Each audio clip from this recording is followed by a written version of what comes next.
بسم اللہ الرحمن الرحیم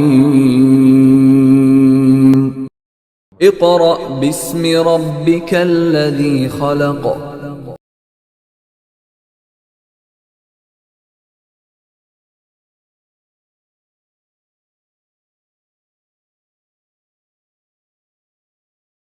اعوذ باللہ من الشیطان الرجیم بسم اللہ الرحمن الرحیم۔ معزز والدین اور عزیز طلباء و طالبات، السلام علیکم۔ بیٹا، جیسا کہ آپ جانتے ہیں کہ ہم نے کلاس پنجم کے 3 اسباق مکمل کر لیے تھے۔ آج ہم نے سبق نمبر 4 شروع کرنا ہے، جس کا نام ہے خدمت خلق۔ کیا نام ہے؟ خدمت خلق۔ اب بیٹا آپ دیکھ رہے ہیں کہ یہاں پر ایک زیر آ رہی ہے، ٹھیک ہے؟ یہ زیر کا مطلب میں نے آپ کو پہلے بھی بتایا تھا کہ جب ہم دو مفرد الفاظ کو، مفرد لفظ کہتے ہیں الگ الگ، مفرد کسے کہتے ہیں؟ الگ الگ۔ جیسے مفرد کا معنی ہے الگ الگ، جیسے ہم خدمت لکھتے ہیں تو خدمت ایک الگ لفظ ہے اور خلق ایک الگ لفظ ہے۔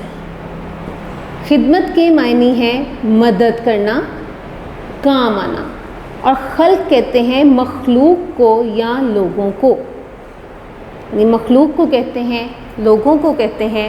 تو یہاں پر ہم یہ بھی لکھ سکتے تھے مخلوق کی خدمت کرنا، لیکن ایک خوبصورتی لانے کے لیے الفاظ میں ہم نے یہاں پر ایک علامت استعمال کی جو کہ ہے زیر، اور جس کے کیا معنی ہے؟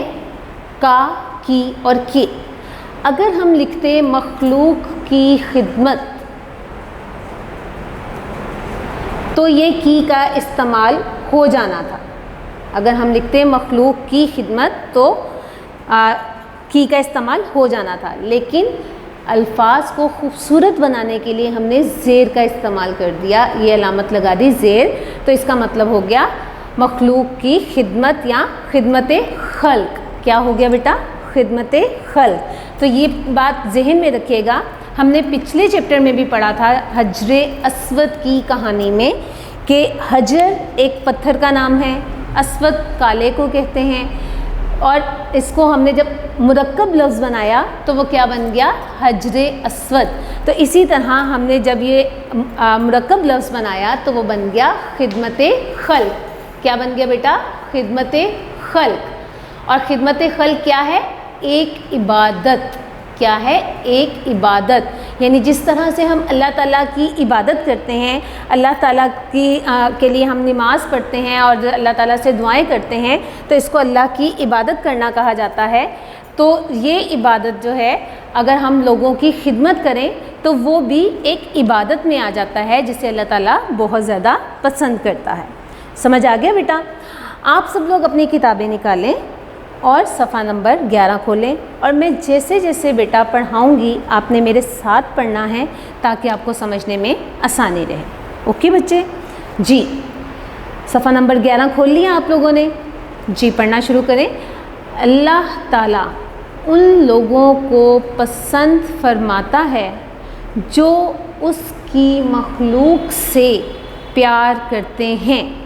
مخلوق کسے کہتے ہیں؟ لوگوں کو، یعنی یہ ہم لوگ جو ہیں ہم اللہ کی کیا ہیں؟ مخلوق ہیں۔ ہم اللہ کی کیا ہیں؟ مخلوق ہیں۔ تو اللہ تعالیٰ ان لوگوں کو زیادہ پسند کرتا ہے، یعنی اللہ تعالیٰ تو سب سے محبت کرتا ہے اور سب کو پسند کرتا ہے، لیکن ان لوگوں کو زیادہ پسند کرتا ہے جو اس کی مخلوق سے پیار کرتے ہیں۔ مخلوق خدا کی بھلائی کے لیے کی گئی کوشش خدمت خلق کہلاتی ہے۔ یعنی ہم مخلوق خدا یعنی عام لوگ، اللہ تعالیٰ کی جو مخلوق ہے، اللہ تعالیٰ کے جو لوگ ہیں، ہم ان کے لیے کی بہتری کے لیے اگر کوئی کام کرتے ہیں، ہم ان کی کوئی مدد کرتے ہیں، تو وہ کوشش کیا کہلاتی ہے؟ خدمت خلق۔ کیا کہلاتی ہے؟ خدمت خلق۔ اسلامی تاریخ میں خدمت خلق کی بے شمار مثالیں موجود ہیں۔ مثال یعنی دیکھیں، میں آپ کو کوئی بھی مثال دوں گی یا کوئی بھی واقعہ ایسا بتاؤں گی جس سے آپ کو پتہ چل جائے کہ خدمت خلق کیا ہے، تو اس چیز کو کیا کہا جاتا ہے؟ مثال کہا جاتا ہے، جو کہ ہمارے لیے سبق کا باعث ہوتی ہے اور اس سے ہم سبق حاصل کرتے ہیں۔ اب جو خدمت خلق کی بے شمار مثالیں موجود ہیں، انہی میں سے ایک واقعہ مسلمانوں کے تیسرے خلیفہ حضرت عثمان رضی اللہ عنہ کی شخصیت سے متعلق بھی ہے۔ یعنی جو مثالیں خدمت خلق کے بارے میں ہیں، ان میں سے ایک مثال یا ایک واقعہ جو ہے وہ یہاں پر بیان کیا جا رہا ہے، جو کہ حضرت عثمان غنی رضی اللہ عنہ کے بارے میں ہے۔ حضرت عثمان غنی، اب دیکھیں یہاں پر بھی میں نے عثمان کے نیچے کیا بول رہی ہوں؟ زیر، عثمان نے، کیا بول رہی ہوں؟ عثمان نے۔ کیوں؟ کیونکہ میں نے یہ مرکب لفظ بنا دیا ہے۔ کیا بنایا ہے میں نے اس کو؟ مرکب لفظ بنا دیا ہے، یعنی عثمان غنی کیا بن گیا؟ عثمان غنی۔ جی بیٹا، حضرت عثمان غنی رضی اللہ عنہ نے تمام زندگی اپنا مال خدا کی راہ میں خرچ کیا اور لوگوں کی مدد کی۔ یعنی جتنا بھی مال خرچ کیا وہ سب اللہ کی راہ میں کیا، اللہ تعالیٰ کی رضا کے لیے۔ رضا کہتے ہیں اللہ تعالیٰ کی خوشنودی کے لیے، اللہ تعالیٰ کو راضی کرنے کے لیے۔ تو جو بھی انہوں نے مال خرچ کیا وہ اللہ کی راہ میں کیا، تاکہ لوگوں کی بھی مدد ہو اور اللہ تعالیٰ بھی ان سے راضی ہو جائے۔ سمجھ آ گیا بیٹا آپ کو یہ پہلا پیراگراف؟ دوسرا پیراگراف دیکھیے، نبوت کے تیسرے سال، نبوت کے 13ویں سال جب مسلمانوں نے مکہ مکرمہ سے مدینہ منورہ کی طرف ہجرت کی۔ ہجرت کرنا یعنی ایک شہر سے دوسرے شہر جانا۔ ہجرت کا کیا معنی ہے؟ ایک شہر سے دوسرے شہر جانا، اس کو ہجرت کرنا کہا جاتا ہے۔ تو جب نبوت کے 13ویں سال یعنی 12 سال گزر گئے، جب 13واں سال شروع ہوا تو مسلمانوں نے مکہ سے مدینہ کی طرف ہجرت کی، یعنی وہ مکہ سے مدینہ چلے گئے۔ تو وہاں پانی کی شدید قلت تھی۔ قلت کسے کہتے ہیں بیٹا؟ کمی کو۔ قلت کسے کہتے ہیں؟ کمی کو۔ قلت کسے کہا جاتا ہے؟ کمی کو، کہ وہاں پانی کی بہت زیادہ کمی تھی۔ قلت کیا لفظ ہے؟ قلت، یعنی وہاں پانی کی بہت زیادہ کمی تھی، پانی زیادہ وہاں پر موجود نہیں تھا۔ لوگوں کو میٹھے پانی کے لیے دور دراز مقامات کا سفر کرنا پڑتا تھا، یعنی ان کو بہت دور علاقوں میں جانا پڑتا تھا جہاں سے انہیں میٹھا پانی جو ہے وہ ملتا تھا۔ مدینہ منورہ میں میٹھے پانی کا صرف ایک کنواں تھا۔ کنواں کسے کہتے ہیں بیٹا؟ زمین کے نیچے بہت گہرائی میں جا کے پانی ہوتا ہے، یعنی بہت گہرائی میں کھودنا پڑتا ہے، تو وہ جب بہت نیچے جائیں تو پانی وہاں سے نکلنا شروع ہوتا ہے، اور وہ زمین کے اندر سے ہی پھر وہ باہر نکلتا ہے، تو اس کو ہم کنواں کہتے ہیں۔ تو ایک ہی کنواں تھا جس میں میٹھا پانی تھا، لیکن وہ کنواں کس کے پاس تھا؟ اس کنویں کا نام بئر روما تھا۔ کیا لفظ ہے؟ بئر روما۔ کیا لفظ ہے؟ بئر روما۔ روما کیا لفظ ہے؟ روما۔ ٹھیک ہے، آخر میں ہے تو آپ حلق سے آواز نکالیں گے، بئر روما۔ ٹھیک ہے، یہ اس کنویں کا نام تھا، یعنی روما کا کنواں۔ اب دیکھیں یہاں پہ بھی بئر کے نیچے کیا آ گئے؟ زیر آ گئی، تو اس کا مطلب کیا ہے؟ کا، کی اور کے، یعنی روما کا کنواں، جس کا مالک ایک یہودی تھا۔ یعنی یہ جو روما نام ہے یہ ایک یہودی کا تھا، اور وہ یہودی مسلمانوں کو مہنگے داموں پانی فروخت کرتا تھا، یعنی وہ پانی بیچتا تھا لوگوں کو۔ وہ مسلمانوں کو مفت میں پانی نہیں دیتا تھا، اگر اس سے کوئی پانی لینے جاتا تھا تو وہ ان سے پہلے پیسے لیتا تھا اور پھر اس کے بعد ان کو پینے کا پانی دیتا تھا۔ مسلمان ہجرت کے وقت اپنا گھر بار اور مال اسباب مکہ مکرمہ میں چھوڑ آئے تھے۔ یعنی جب مسلمانوں نے مکہ سے مدینہ ہجرت کی تو وہ اپنے ساتھ کچھ نہیں لائے تھے۔ اب آپ بیٹا جانتے ہیں کہ اگر آپ ایک گھر میں رہ رہے ہیں اور اگر آپ نے کسی دوسرے شہر جانا ہے تو آپ وہ اس گھر کو تو لے کر نہیں جا سکتے، وہ گھر تو وہیں پر رہے گا. لیکن جب انہوں نے ہجرت کی، وہ مدینہ منورہ چلے گئے، تو ان کا سارا مال اسباب کہتے ہیں بیٹا سامان کو. مال و اسباب کسے کہتے ہیں؟ سامان کو. یہ دیکھیں میں نے لکھا ہوا ہے مال اسباب سامان، یعنی جتنا بھی مال اسباب تھا وہ سارا انہوں نے مکہ میں چھوڑ دیا. اس لیے ان کے پاس پانی خریدنے کے لیے پیسے نہیں تھے، یعنی وہ بالکل خالی ہاتھ مکہ سے مدینہ آئے تھے. ان کے پاس کنویں کا پانی خریدنے کے بھی پیسے نہیں تھے. مسلمانوں نے اپنی پریشانی کا اظہار اللہ کے نبی حضرت محمد مصطفیٰ صلی اللہ علیہ وآلہ وسلم سے کیا.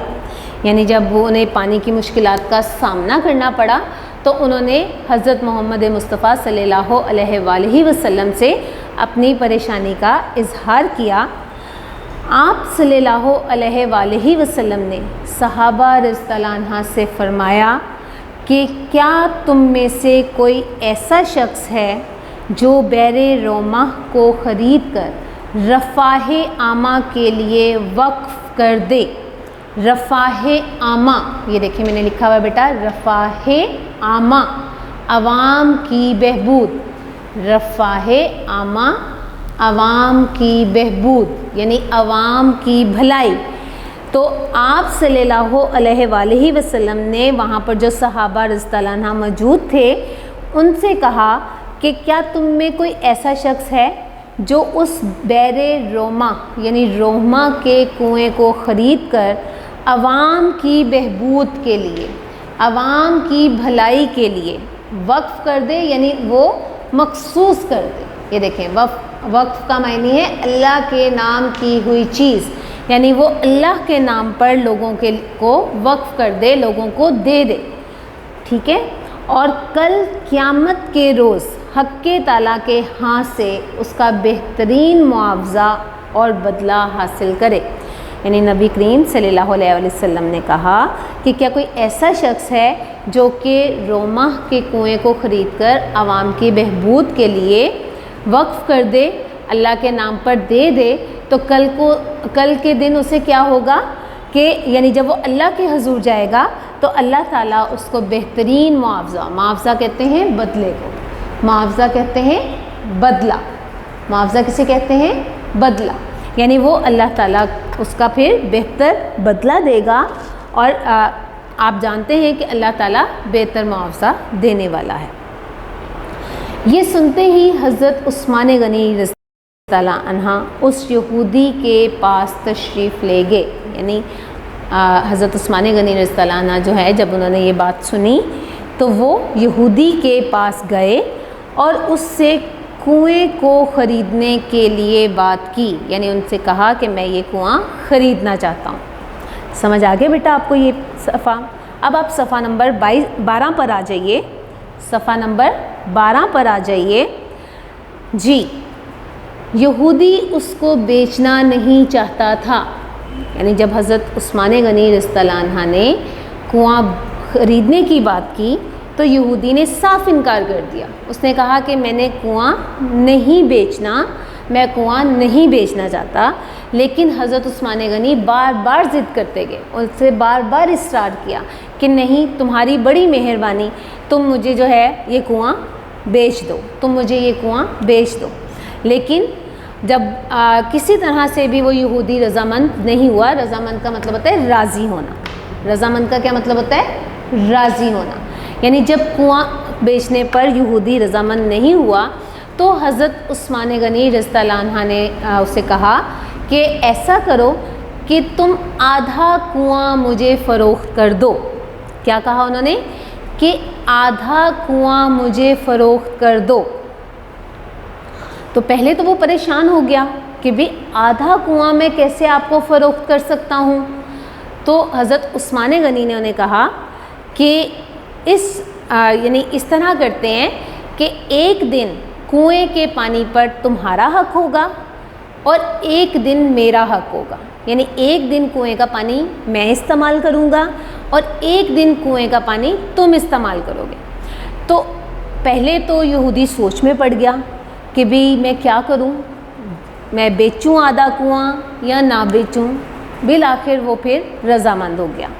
یعنی آخرکار بڑی کوشش کے بعد یہودی کنویں کا آدھا حق فروخت کرنے پر رضامند ہو گیا، یعنی راضی ہو گیا. جو آپ رضی اللہ عنہ نے 12,000 درہم میں اس شرط پر خریدا، یعنی اس نے شرط رکھی تھی، اس نے ایک انہیں جو ہے وہ مشورہ دیا تھا، یا آپ کہہ سکتے ہیں کہ انہوں نے ایک جو ہے وہ مخصوص کر دیا تھا کہ کنویں کے پانی پر ایک روز حضرت عثمان غنی رضی اللہ عنہ کا حق ہوگا، اور دوسرے روز کنواں یہودی کے لیے مخصوص رہے گا. مخصوص کا معنی ہے خاص کیا ہوا. مخصوص کا کیا معنی ہے؟ خاص کیا ہوا.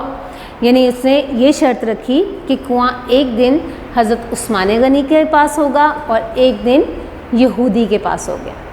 سمجھ آ گیا بیٹا؟ آگے دیکھیں. جس روز حضرت عثمان غنی رضی اللہ عنہ کی باری ہوتی، مدینہ کے چاروں جانب سے لوگ امڑ آتے. کیا لفظ ہے؟ امڑ آتے. امڑ آنا. کیا لفظ ہے یہ؟ امڑ آنا، یعنی چاروں طرف سے گھیرانا، چاروں طرف سے آ جانا. یعنی جس دن حضرت عثمان غنی کی باری ہوتی، آپ اعلان کر دیتے کہ سب آ جائیں، تو چاروں علاقوں سے یا چاروں اطراف سے، چاروں طرفوں سے، یعنی آپ بیٹا دیکھیں ایک کمرہ ہے، اس کمرے کے 4 کونے ہیں نا، تو وہ اس کے کیا کہلاتے ہیں؟ 4 اطراف. کیا کہلاتے ہیں؟ 4 اطراف یا 4 کونے بھی آپ کہہ سکتے ہیں. تو چاروں طرف سے، جیسے ایک کمرے کے 4 کونے ہوتے ہیں، اسی طرح ایک علاقہ بھی جو ہے وہ ایسا ہی ہوتا ہے. تو چاروں طرف سے جو ہے وہ مدینہ کے جتنے بھی لوگ اطراف کے لوگ تھے وہ وہاں پر آ جاتے تھے. امڑ آنا یعنی چاروں طرف سے آ جانا.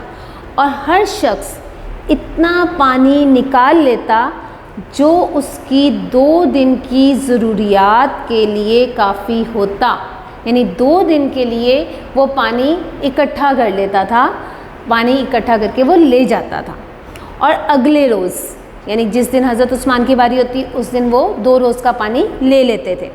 اور جب اگلے روز کنویں کے پانی پر یہودی کا حق ہوتا، یعنی جس دن یہودی کی باری ہوتی، تو کوئی بھی شخص اس سے پانی خریدنے کے لیے نہ آتا، یعنی وہ پانی لینے کے لیے نہیں آتا تھا.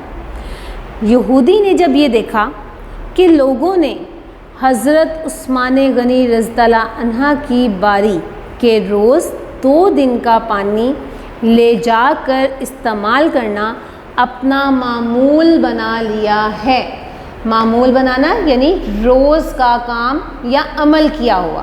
معمول کا کیا معنی ہے؟ روز کا کام یا عمل کیا ہوا. تو جب اس نے دیکھا کہ لوگوں نے اس پانی کو استعمال کرنا اپنا معمول بنا لیا ہے، تو اس کو اس سودے میں، سودا بیٹا کہتے ہیں، کاروبار بھی کہہ سکتے ہیں، یا آپ جو بھی کام کر رہے ہیں اس کو کہا جاتا ہے. تو اس سودے میں خسارہ نظر آیا. یعنی اس نے جو ایک کمٹمنٹ کی تھی حضرت عثمان غنی کے ساتھ، یا جو بیچا تھا، تو اس کو اس میں نقصان نظر آیا. خسارہ کا مطلب ہوتا ہے نقصان. خسارہ کا کیا مطلب ہوتا ہے؟ نقصان، گھاٹا. یعنی اس کو نقصان نظر آیا، اور اس نے کیا کیا؟ اس کو یہ بات گوارا نہ تھی کہ وہ مالی نقصان اٹھائے. اس لیے اس نے سوچا کہ اب کنویں کی آدھی ملکیت بھی اپنے پاس رکھنی نقصان کا باعث ہے. یعنی اس کو ذہن میں آیا کہ بھئی جب میری باری ہوتی ہے اس وقت تو مجھ سے کوئی پانی خریدنے نہیں آتا، تو یہ تو میرا کاروبار تھا. یعنی آپ دیکھیں بیٹا، کاروبار کیا ہوتا ہے کہ آپ ایک چیز بیچ رہے ہیں اور اس کے بدلے میں آپ کو پیسے مل رہے ہیں. آپ تھوڑے سے معاوضے پر یا تھوڑے سے منافع پر جو ہے وہ منافع کہتے ہیں، تھوڑے سے فائدے پر وہ ہم چیز بیچ رہے ہوتے ہیں. تو جب اس نے دیکھا کہ بھی اس طرح تو مجھے بہت مالی نقصان ہو رہا ہے، مجھ سے تو کوئی پانی بھی نہیں خریدنے آ رہا، تو اس نے سوچا کہ یہ جو آدھی ملکیت ہے، یعنی جو ایک دن کا حق ہے، آدھی ملکیت کا کیا مطلب ہے؟ ایک دن کا حق، کہ وہ ایک دن کا حق بھی میں اپنے پاس اگر رکھ رہا ہوں تو یہ میرے لیے نقصان کا باعث ہے، اس سے مجھے بہت زیادہ نقصان ہو رہا ہے۔ یہودی نے باقی نصف کنواں مزید 8,000 درہم لے کر حضرت عثمان غنی کے ہاتھ فروخت کر دیا۔ یعنی پہلے اس نے کتنے لیے؟ 12,000۔ کتنے لیے تھے اس نے؟ 12,000۔ اور اس کے بعد اس نے مزید 8,000 درہم لے کر وہ کنواں جو ہے حضرت عثمان غنی کو دے دیا، انہیں پورے کا پورا کنواں فروخت کر دیا۔ اس طرح 20,000 درہم ادا کرنے کے بعد اب یہ کنواں حضرت عثمان غنی رضی اللہ عنہ کی مکمل ملکیت بن گیا۔ مکمل کیا بن گیا؟ ملکیت، یعنی ان کا مکمل قبضہ ہو گیا، وہ انہی کے نام ہو گیا، حضرت عثمان غنی کے نام ہو گیا۔ تو اس طرح انہوں نے کتنے درہم میں کنواں خریدا؟ 20,000 درہم میں۔ کتنے میں خریدا؟ 20,000 درہم میں۔ چنانچہ اس کا نام بئر عثمان رکھا گیا، یعنی جب وہ یہودی کی ملکیت تھا تو کیا تھا؟ بئر روما۔ تو جب وہ حضرت عثمان غنی رضی اللہ عنہ کی ملکیت ہو گیا تو اس کا نام کیا ہو گیا؟ بئر عثمان۔ کیا نام ہو گیا؟ بئر عثمان، جس کا کیا مطلب ہے؟ عثمان کا کنواں۔ کیا مطلب ہے؟ عثمان کا کنواں۔ اور عام مسلمانوں کے لیے وقف کر دیا، یعنی انہوں نے اجازت دے دی کہ سب مسلمان جو ہیں وہ اس میں سے پانی پی سکتے ہیں، اور صرف مسلمان ہی نہیں، یہودی اور جتنے بھی دوسرے مذاہب کے لوگ تھے انہیں بھی اجازت تھی کہ وہ اس کنویں سے پانی پی سکتے تھے۔ یوں حضرت عثمان غنی رضی اللہ عنہ نے ذاتی نفع کے بدلے لوگوں کی بھلائی اور دنیاوی فائدے کے بدلے آخرت کو پسند فرمایا۔ یعنی انہوں نے اپنا نفع نہیں سوچا، انہوں نے کن کی بھلائی کے لیے سوچا؟ لوگوں کی بھلائی کے لیے۔ یعنی انہوں نے یہ نہیں دیکھا کہ میں کنواں خرید رہا ہوں تو اس میں مجھے کیا فائدہ ہے، انہوں نے یہ سوچا کہ لوگوں کو کتنا فائدہ مل رہا ہے، لوگ کتنا فائدہ اٹھا رہے ہیں۔ اور سب سے بڑی بات، انہوں نے کس چیز کو ترجیح دی؟ کس چیز کو انہوں نے فوقیت دی؟ آخرت کو۔ انہوں نے کس کو فوقیت دی؟ آخرت کو، کہ انہوں نے کہا دنیاوی فائدہ کچھ نہیں ہے، یعنی دنیا کے فائدے پر انہوں نے نظر نہیں رکھی بلکہ آخرت کو پسند کیا۔ اور وہ کنواں آج بھی مدینہ منورہ میں صدقہ جاریہ، کیا لفظ ہے بیٹا؟ صدقہ جاریہ۔ صدقہ جاریہ کا مطلب ہوتا ہے ایسا نیک عمل جو کہ مسلسل جاری رہے۔ میں نے آپ لوگوں کو ایک بات پہلے بھی سمجھائی تھی کہ فرض کریں، ایک میں آپ کو مثال دے رہی ہوں کہ آپ ایک پودا لگاتے ہیں، اس پودے کی آپ پرورش کرتے ہیں، پانی دیتے ہیں، اس کی دیکھ بھال کرتے ہیں، وہ پودا بڑھتا بڑا ہوتا چلا جاتا ہے اور ایک تناور درخت بن جاتا ہے، یعنی ایک مضبوط درخت بن جاتا ہے، اور پھر اس پر پھل لگتا ہے۔ اب جب آپ نے وہ پودا لگایا اور اگر خدا نخواستہ آپ اس دنیا میں نہیں رہے، آپ کی وفات ہو گئی، کسی وجہ سے بھی ڈیتھ ہو گئی آپ کی، تو وہ جو پودا آپ نے لگایا ہے اور وہ جب درخت بن گیا اور پھر اس درخت پر جب پھل لگے، یعنی وہ درخت جو ہے وہ جب پھل دار ہو گیا، تو وہ پھل جس نے بھی کھایا، یعنی اس میں جس سے مراد کیا ہے؟ انسان بھی ہیں، حیوان بھی ہیں، چرند بھی ہیں اور پرند بھی ہیں، یعنی جتنے بھی پرندے ہیں، جانور ہیں، انسان ہیں، انہوں نے وہ پھل جب تک کھایا، یعنی کہ 1 سال میں کھایا، اگر انہوں نے 2 سال 3، یعنی جب تک وہ درخت قائم رہا ہے اور اس کا پھل جو ہے وہ لوگوں نے، جانوروں نے، پرندوں نے کھایا ہے، یا اس درخت کے سائے میں، یعنی صرف پھل کھانے تک مکمل نہیں ہے بیٹا، یعنی اگر اس کے سائے میں بھی لوگ بیٹھے ہیں، کہ اگر ایک مسافر کہیں جا رہا ہے اور بہت تیز دھوپ ہے اور وہ اس درخت کے سائے میں بیٹھ جاتا ہے جو کہ درخت آپ نے لگایا تھا، تو اس کو جو دھوپ سے نجات ملتی ہے اور جو سائے سے ایک ٹھنڈک ملتی ہے، اس کا ثواب بھی آپ کو مرنے کے بعد بھی ملتا رہے گا۔ اس چیز کو کیا کہا جاتا ہے؟ صدقہ جاریہ۔ کیا کہا جاتا ہے؟ صدقہ جاریہ، یعنی ایسا صدقہ جو مسلسل جاری ہے، ایسا صدقہ جو مسلسل جاری ہے اور جب تک وہ قائم ہے تب تک آپ کو اس کا ثواب ملتا رہے گا۔ سمجھ آگے بیٹا؟ اس کی ایک اور مثال چھوٹی سی میں آپ کو دوں گی کہ فرض کریں آپ کے آس پاس کوئی مسجد تعمیر ہو رہی ہے، یعنی کسی مسجد کی تعمیر ہو رہی ہے، اور آپ نے گزرتے ہوئے ایک اینٹ اٹھا کے، یا آپ اپنے پیسوں سے اگر اٹھا کر ایک اینٹ لگا دیتے ہیں اس میں، اور پھر آپ چلے جاتے ہیں، یعنی آپ نے تھوڑا سا وہاں پر جو ہے وہ ان کو دے دیا کہ بھئی آپ اس مسجد کی تعمیر میں آپ کو تھوڑا سا حصہ ڈالنا چاہتا ہوں، اور اس میں آپ نے کچھ سامان لے کر اس سامان کو اس میں لگوا دیا۔ فرض کریں ایک پنکھا آپ نے لیا اور وہ پنکھا آپ نے لگا دیا، تو جب تک وہ مسجد قائم ہے اور جب تک اس پنکھے کی ہوا سے لوگ فیض یاب ہو رہے ہیں، آپ کو اس کا ثواب ملتا رہے گا، آپ اس کا ثواب حاصل کرتے رہیں گے۔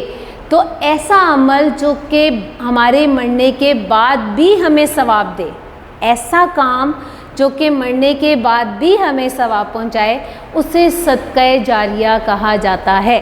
سمجھ آ گیا بیٹا؟ اور اس کا ثواب ابھی میں نے آپ کو بتایا کہ جب تک قیامت نہیں آتی تب تک جو ہے وہ انسان کو ملتا رہتا ہے۔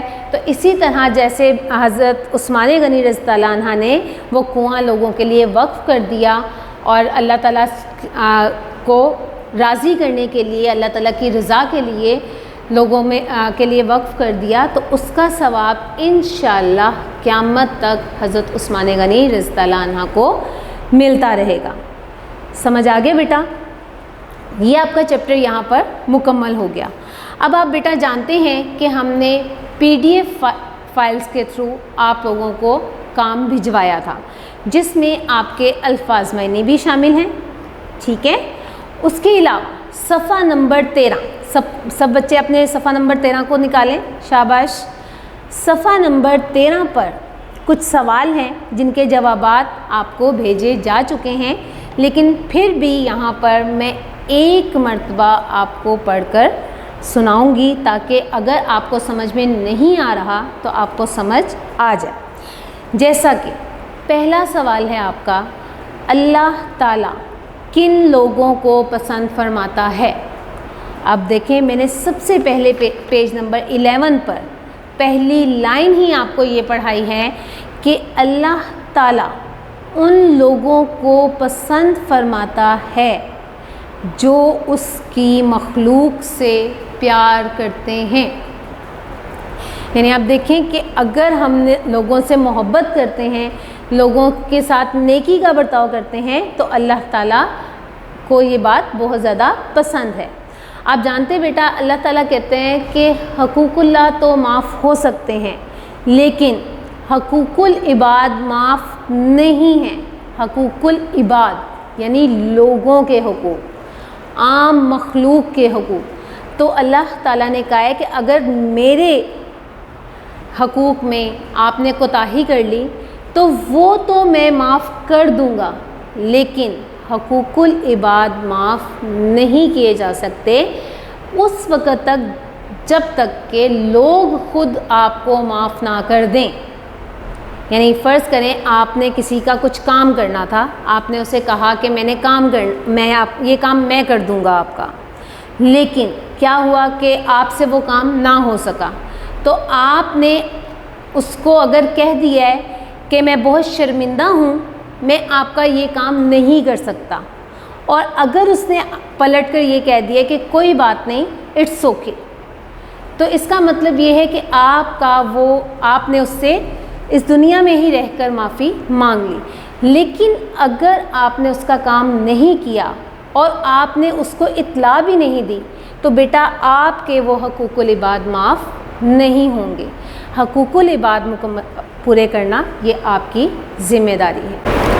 جی بیٹا، ہمارا چیپٹر مکمل ہو گیا ہے خدمت خلق. اب ہم اس کے سوالات پر ایک نظر ڈالیں گے. سب سے پہلا سوال ہے آپ کا، اللہ تعالیٰ کن لوگوں کو پسند فرماتا ہے؟ کیا سوال ہے آپ کا؟ اللہ تعالیٰ کن لوگوں کو پسند فرماتا ہے. یہ بیٹا جو ہم نے ابھی ریڈنگ کی ہے، سب سے پہلی لائن میں نے آپ کو یہی سمجھائی ہے کہ اللہ تعالیٰ ان لوگوں کو پسند فرماتا ہے جو اس کی مخلوق سے پیار کرتے ہیں. مخلوق میں نے معنی بیٹا بتایا تھا لوگ.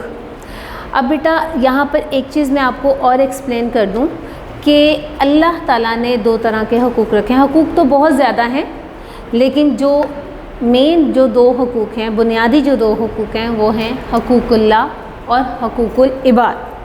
کون کون سے دو حقوق ہیں؟ حقوق اللہ اور حقوق العباد. حقوق اللہ کا مطلب ہے بیٹا اللہ تعالیٰ کے حقوق، یعنی وہ حقوق جیسے نماز پڑھنا، روزے رکھنا، زکوٰۃ دینا، حج ادا کرنا، اللہ کی راہ میں جو ہے وہ کوئی جہاد کرنا، نیک عمل کرنا، یہ سب حقوق اللہ میں آتا ہے.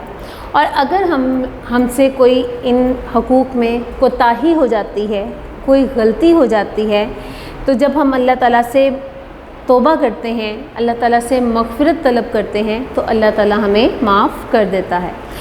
لیکن بیٹا حقوق العباد، جس کا مطلب ہے بندوں کے حقوق، یعنی لوگوں کے حقوق، اللہ تعالیٰ نے کہا ہے کہ میں حقوق اللہ تو معاف کر دوں گا کیونکہ وہ میرے حقوق ہیں، لیکن حقوق العباد اس وقت تک معاف نہیں ہوں گے جب تک کہ لوگ معاف نہ کر دیں. اس کی مثال اس طرح میں آپ کو دے سکتی ہوں. فرض کریں آپ کے پاس ایک شخص آیا، اس نے کہا ہے کہ میرا فلاں کام ہے وہ آپ کر دیں. آپ نے کہا ٹھیک ہے میں کر دیتا ہوں یا کر دیتی ہوں. اب آپ سے وہ کام نہیں ہو سکا. اگر تو آپ نے اس شخص کے پاس جا کر معذرت کر لی، معافی طلب کر لی کہ میں بہت شرمندہ ہوں یا میں بہت شرمسار ہوں کہ میں یہ کام نہیں کر سکا یا کر سکی، تو وہ تو اور آگے سے اس نے آپ کو جواب دے دیا کہ چلیں ٹھیک ہے کوئی بات نہیں، اٹس اوکے، تو اس کا مطلب یہ کہ اس نے آپ کو وہ بات معاف کر دی. لیکن اگر آپ نے کسی کے کام کا ذمہ لیا ہے اور اگر آپ نے وہ کام مکمل نہیں کیا اور دوسرے شخص کو اس کے بارے میں بتایا بھی نہیں، تو پھر وہ آپ کی غلطی میں شمار ہو جاتا ہے، اور وہ اللہ تعالیٰ اس وقت تک آپ کی اس غلطی کو معاف نہیں کرے گا جب تک کہ وہ شخص معاف نہ کر دے. اس لیے حقوق العباد کی بہت زیادہ اہمیت ہے، اور یہاں پر یہی بتایا گیا ہے کہ اللہ تعالیٰ پسند بھی انہیں کرتا ہے جو اللہ کی مخلوق سے پیار کرتے ہیں. نیکسٹ بیٹا کوشچن ہے آپ کا، بیر روما کا کیا مطلب ہے؟ سوال کیا ہے؟ بیر روما کا کیا مطلب ہے؟ اب میں نے آپ کو پہلے بھی بتایا ہے کہ بحر کہتے ہیں کنویں کو، کنواں، اور روما یہ ایک نام ہے یہودی کا. یہ ایک نام ہے جس شخص کا کنواں تھا، اس کا نام تھا روما، یعنی روما کا کنواں. اب آپ کو بھی میں نے پڑھایا ہے پیچھے. اس کا آنسر کیا ہوگا؟ بیر عربی زبان میں کنویں کو کہتے ہیں، اور یہ جس یہودی کی ملکیت تھا اس کا نام روما تھا. اس طرح بیر روما کا مطلب ہے روما کا کنواں. سمجھ آ گیا بیٹا؟ اگلا سوال دیکھیے، یہودی نے حضرت عثمان غنی کو پورا کنواں کیوں فروخت کیا؟ یہودی نے حضرت عثمان غنی کو پورا کنواں کیوں فروخت کیا؟ اب میں نے ابھی آپ کو بتایا تھا کہ حضرت عثمان غنی نے جب کنواں خریدنے گئے تھے تو یہودی نہیں مان رہا تھا کہ میں نے کنواں دینا ہے، تو پھر بالآخر وہ کس بات پر رضامند ہوا تھا؟ آدھا کنواں بیچنے پر. آدھے کنویں کا کیا مطلب ہے کہ ایک دن باری جو ہے وہ حضرت عثمان غنی رضی اللہ عنہ کی ہوتی، اور دوسرے دن باری یہودی کی ہوتی؟ تو اس کا جواب جو ہے وہ بیٹا یہ ہوگا، حضرت عثمان غنی رضی اللہ عنہ نے یہودی سے آدھا کنواں خریدا تھا، یعنی کنواں ایک دن حضرت عثمان غنی رضی اللہ عنہ کی ملکیت ہوتا اور ایک دن یہودی کی۔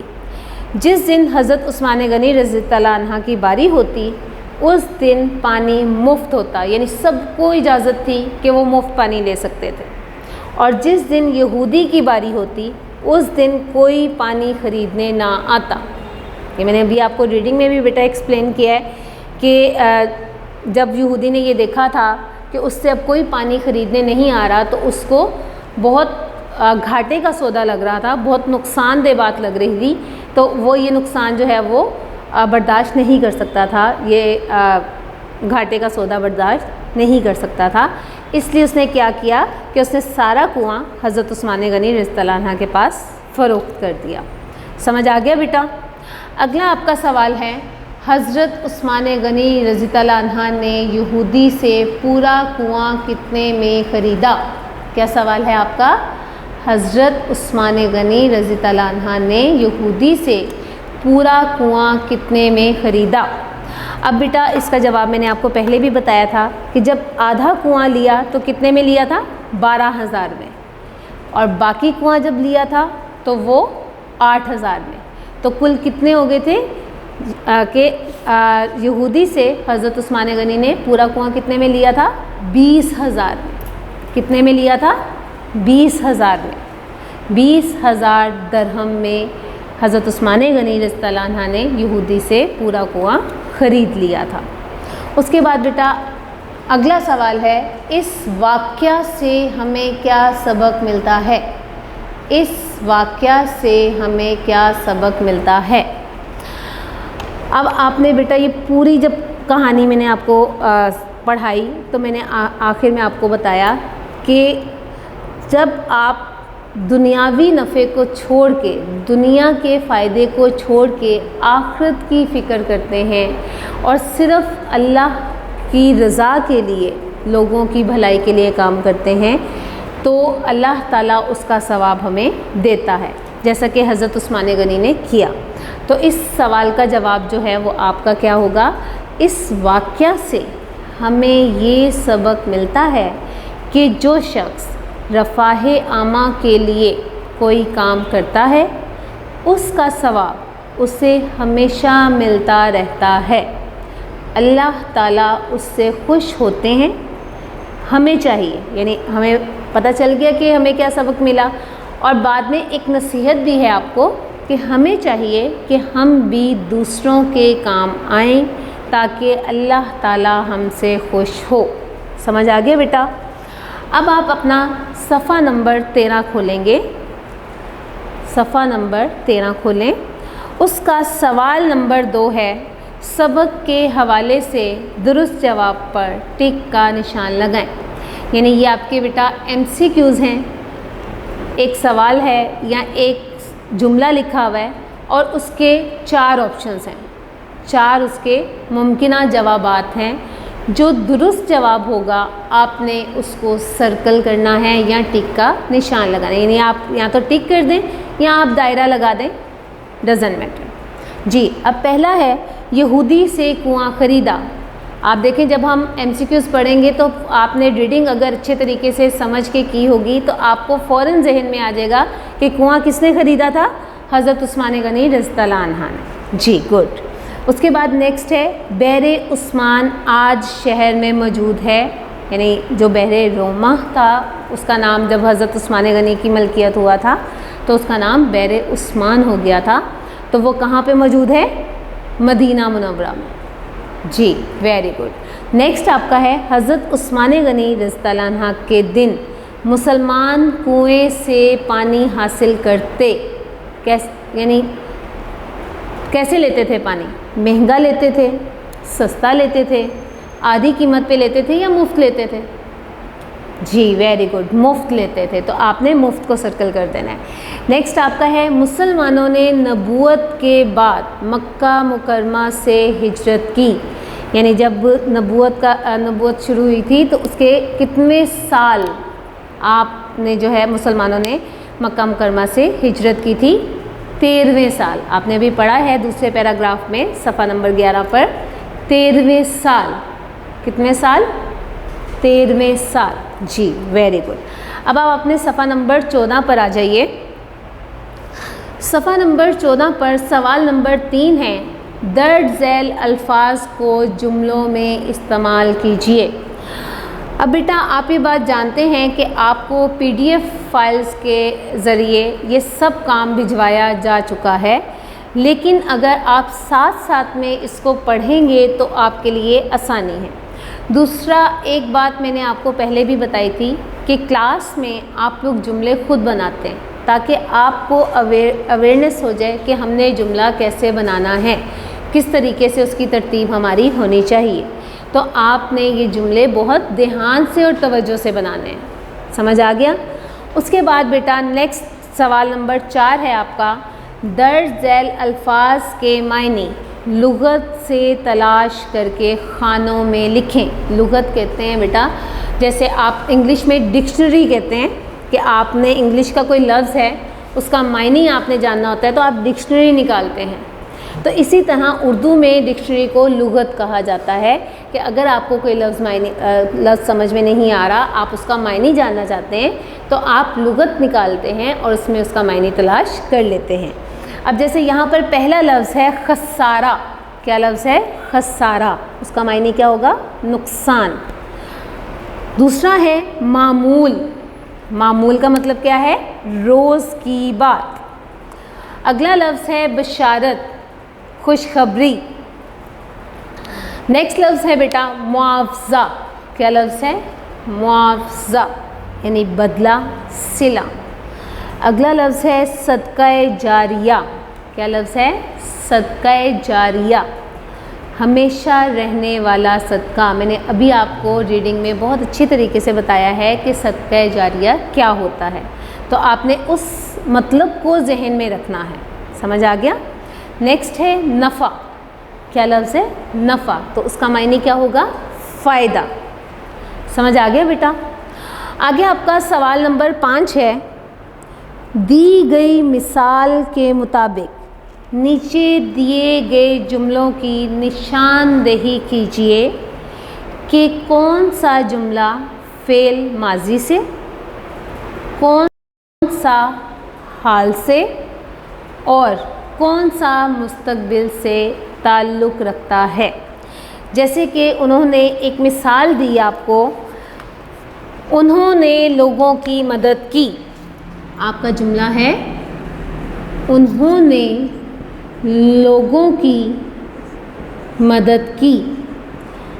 اب بیٹا ایک چیز ذہن میں رکھیں کہ جب ہم نے سوچنا ہے کہ یہ ماضی ہے، حال ہے یا مستقبل، تو ہم آخر کے لفظ کو دیکھیں گے کہ وہ کیا ہے. اب میں نے آپ کو پہچان بتائی تھی کہ فعل ماضی کی پہچان ہے، فعل ماضی کی پہچان ہے کہ جملے کے آخر میں الف چھوٹیے اور بڑھیے آتا ہے. یہ فعل ماضی کی پہچان ہے آپ کی. تو اب آپ دیکھیں کہ فعل ماضی ہم نے یہ دیکھا کہ اس کے آخر میں کیا آ رہا ہے؟ کی، یعنی آخر میں کیا آ رہا ہے؟ چھوٹیے. تو یہ کون سا جملہ بنا ہمارا؟ فعل ماضی کا. کون سا جملہ بنا؟ فعل ماضی کا. اب جہاں تک فعل حال کی بات ہے، آپ جانتے ہیں بیٹا فعل ماضی کا آپ کو پتہ چل گیا. اب دیکھیں فعل حال کی بھی میں نے آپ کو پہچان لکھوائی ہوئی ہے کہ آخر میں تا ہے، تی ہے، تے ہے، تا ہوں، رہتا ہے، اس طرح کے لفظ آتے ہیں. اور فعل مستقبل میں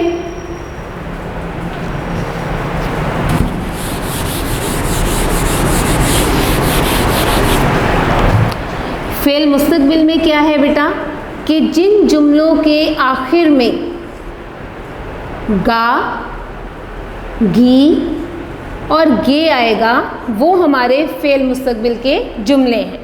اب جیسے یہ ہمارا تھا فعل ماضی کہ اس کے آخر میں کیا آیا؟ چھوٹیے. کیا آیا تھا؟ چھوٹیے. اب اگلا جملہ دیکھیے مدینہ منورہ میں یہودی کا کنواں تھا. کیا آپ کا جملہ ہے؟ مدینہ منورہ میں یہودی کا کنواں تھا. اب تھا سے فوراً آپ کو پتہ چل جاتا ہے، اور اس کے آخر میں ویسے بھی اگر آپ دیکھیں تو ہماری پہچان کے مطابق الف آتا ہے. اس کے آخر میں کیا آ رہا ہے؟ الف. تو یہ ہمارا جملہ کیا ہوگا؟ فعل ماضی. کیا جملہ ہوگا؟ فعل ماضی. تو آپ نے اس کے آخر میں آگے فعل ماضی لکھ لینا ہے. سمجھ آ گیا بیٹا؟ اس کے بعد آگے دیکھیے،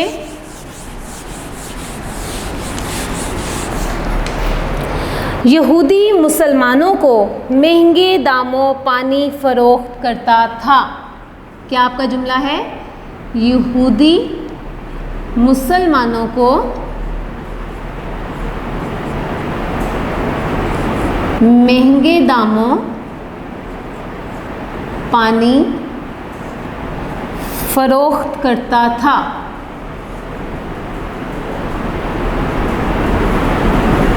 اب اس کے آخر میں بھی دیکھیں تھا آ رہا ہے.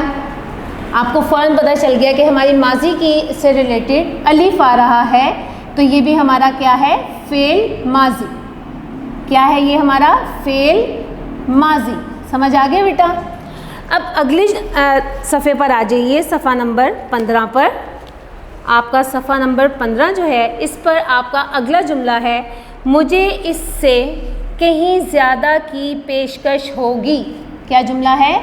مجھے اس سے کہیں زیادہ کی پیشکش ہوگی. اب آخر میں دیکھیں کیا ہمارا ورڈ آ گیا ہے؟ گی. تو گی کس میں ہے؟ مستقبل. گی کس میں ہے؟ مستقبل. اس کا مطلب کہ یہ آپ کا جملہ کس کا ہو گیا؟ فعل مستقبل کا. کس کا جملہ ہو گیا آپ کا؟ فعل مستقبل کا. اب آگے نیکسٹ آپ کا آ گیا، ایک روز یہودی کا حق ہوگا. ایک روز یہودی کا حق ہوگا. اب آخر کا ورڈ ہے ہمارا گا. کیا ورڈ ہے؟ گا. اور گا کس میں ہے؟ مستقبل میں. تو اس کا مطلب یہ بھی ہمارا فعل مستقبل ہے. کیا ہے یہ ہمارا؟ فعل مستقبل. بیٹا توجہ سے دیکھیے گا اور اس کو بار بار آپ نے ریپیٹ کرنا ہے. اگلا آپ کا ہے، کنویں کو